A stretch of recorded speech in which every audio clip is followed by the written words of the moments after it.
Hello friends, my name is Saurabh Singhal. Welcome to RK's Bites. So Argentina और Brazil में crushing अब बढ़ती जा रही है क्योंकि नया माल अब अराइवल चालू हो गई है।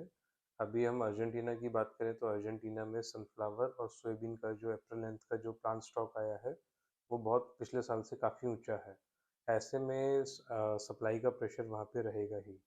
और क्रशिंग तेल सोया तेल में इस समय वर्ल्ड में थोड़ी डिमांड है, तो इस वजह से क्रशिंग बढ़ती जा रही है। मई में ही सोया मील में अर्जेंटीना ब्राज़ील में करीब 25 से $1 का बाजार घटा है, जबकि शिकागो में सिर्फ $5 की मंदी आई है। शिकागो में सोया तेल भी मई में अभी 13-14 दिनों में करीब 55 से $60 टन बढ़ा है, लेकिन अर्जेंटीना और ब्राज़ील में करीब $70-80 टन की तेजी आ चुकी है। तो तेल की वजह से क्रशिंग बढ़ रही है, जिस वजह से मील की सप्लाई ज़्यादा है और ऐसे में मील पर एक लगातार प्रेशर बना हुआ है। हम बात करें अब यूक्रेन की। यूक्रेन में सनफ्लावर सीड का स्टॉक काफ़ी अच्छा है। प्लांट ऑलरेडी कवर्ड हैं। प्लांटों के सनफ्लावर प्लांटों के मार्जिन्स जो हैं वो नेगेटिव चल रहे हैं। इस समय वहाँ पे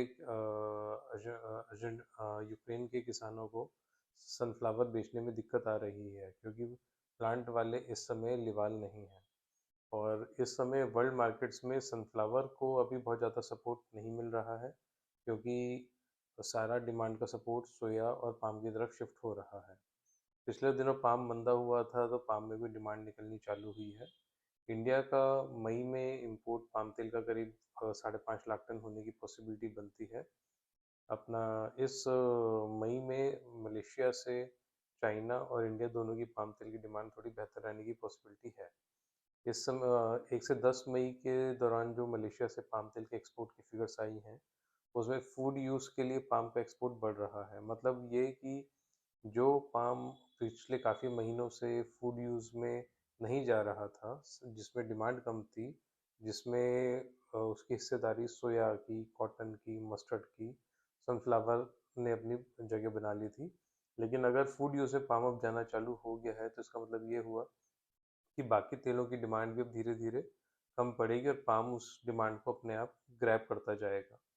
मई में जो इम्पोर्ट एस्टिमेट्स हैं वो सोया के अप्रैल के बराबर ही रहने चाहिए। सनफ्लावर करीब 20,000 टन फालतू लगता है।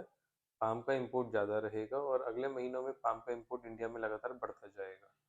हालांकि जो आज सॉल्वेंट एक्सट्रैक्टर एसोसिएशन ने जो है रिपोर्ट जारी करी है, उसमें इंडिया में एप्पल का इंपोर्ट काफ़ी कम बताया है। लोकल सप्लाई भी काफ़ी घटी है क्योंकि पिछले महीनों में पाम तेल का इंपोर्ट कम हुआ तो सारा डिमांड का प्रेशर सनफ्लावर की तरफ, कॉटन ऑयल, सरसों तेल, सोया की तरफ चला गया, जिस वजह से लोकल जो सप्लाई है वो टाइट हुई है। तो इस समय अप्रैल एंड के जो स्टॉक्स हैं वो हिस्टोरिकली हम लो देख रहे हैं। तो लेकिन अब पाम का इंपोर्ट अब बढ़ेगा तो इन बाकी तेलों की भी डिमांड अब धीरे धीरे घटनी चाहिए। हम बात करें अब उसकी इंडोनेशिया की, तो इंडोनेशिया का अप्रैल में बायोडीजल में लोकल खपत अच्छी रही है, जिस वजह से वहाँ से अप्रैल में पाम तेल का एक्सपोर्ट कम हुआ है और इसी के कारण प्रोडक्शन के मुकाबले स्टॉक अप्रैल एंड स्टॉक में करीब 5 लाख टन की बढ़ोतरी की उम्मीद पॉसिबिलिटी बनती है।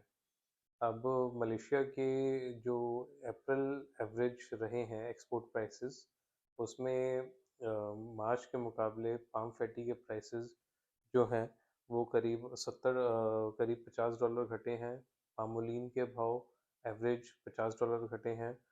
स्टेरिन $70 का मंदा लिए रहा मार्च के मुकाबले अप्रैल एवरेज प्राइस में। लेकिन अगर हम पिछले साल के कंपैरेटिव प्राइसेस की बात करें तो इस समय जो ओलिन के जो भाव हैं वो पिछले साल से करीब $120 टन ऊपर चल रहे हैं। वहीं जो आपका स्टेरिन है उसके भाव करीब $75 ऊपर हैं, जबकि पाम फैटी जो है पिछले साल से $200 ऊपर चल रहा है। तो आप वो सारी खबरें हमारे मोबाइल एप्लीकेशन आरकेएस लाइव पर आप देखते रहें। हमारी कोशिश है कि उसमें हम आपको रेगुलर अपडेट देते रहें, डेटा के साथ, इन्फॉर्मेशन के साथ।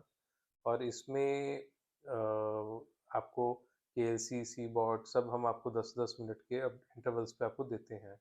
प्लस हिस्टोरिकल स्टैटिस्टिक्स है, हिस्टोरिकल प्राइसेस हैं, अपना इंपोर्ट एनालिसिस, और जितने भी हम ट्रेड कैप्टन से बात करते हैं हमारी कोशिश रहती है कि आपको सबसे ज़्यादा उस के थ्रू हम अपडेट करते रहें। तो आप आर्कस लाइव को आप रेगुलर अपने इंफॉर्मेशन के लिए आप रेगुलर चेक करते रहें। आज के लिए इतना ही। Thank you.